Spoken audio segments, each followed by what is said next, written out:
যক্ষ্মা বা টিবি রোগ সম্পর্কে সচেতনতা সৃষ্টিতে আজ সারা দেশে পালিত হচ্ছে বিশ্ব যক্ষ্মা দিবস। দিবসটির এবারের প্রতিপাদ্য, হ্যাঁ আমরা যক্ষ্মা নির্মূল করতে পারি। বিশেষজ্ঞরা বলছেন, যক্ষ্মা শুধু ফুসফুসের সংক্রমণই নয়, এটি শরীরের বিভিন্ন অঙ্গকেও আক্রান্ত করতে পারে।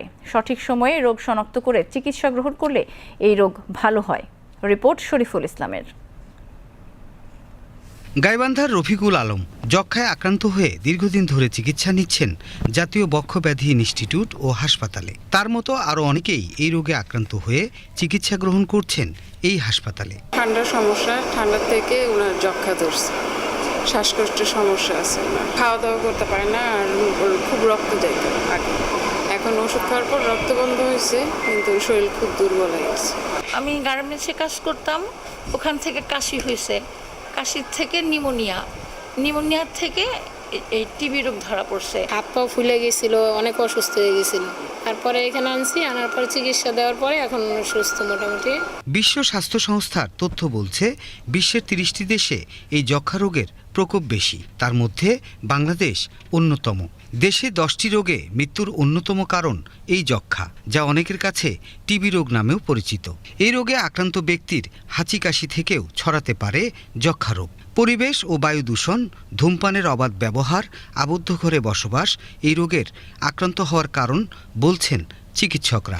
যে অনেকে মনে করেন যে যক্ষ্মা হলে রক্ষা নাই, কিন্তু এটা আসলে সঠিক না। বর্তমানে সারা পৃথিবীতে এবং আমাদের দেশে যক্ষ্মার আধুনিক চিকিৎসা ব্যবস্থা বিদ্যমান। যদি কেউ যক্ষ্মায় আক্রান্ত হন এবং শনাক্ত হন, তাহলে কিন্তু এই চিকিৎসাটা আগে যে ভয়ে অনেকে চিকিৎসা নিতে চাইতেন না, সেটা কিন্তু এখন আর নাই।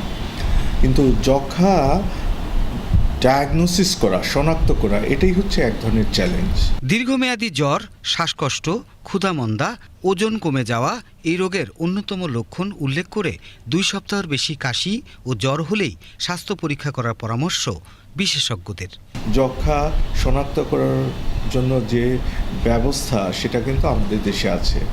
আর যখন শনাক্ত হয়ে যায়, সেই পেশেন্ট ওষুধ খাবে দীর্ঘমেয়াদী, দেখা যায় 6 মাস বা কোনো ক্ষেত্রে আরও বেশি যক্ষ্মার ওষুধ খেতে হয়। সেটা কিন্তু উনি পুরোপুরিভাবে মেনে চলবে। একসময় মনে করা হতো যক্ষ্মা হলে রক্ষা নাই, কিন্তু এই কথার ভিত্তি নাই। সঠিক সময়ে শনাক্ত করে নিয়মিত চিকিৎসা নিলে এই রোগ সম্পূর্ণ ভালো হয়।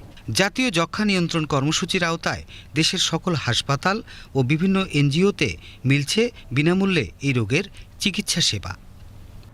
Shariful Islam, BTV news, Dhaka.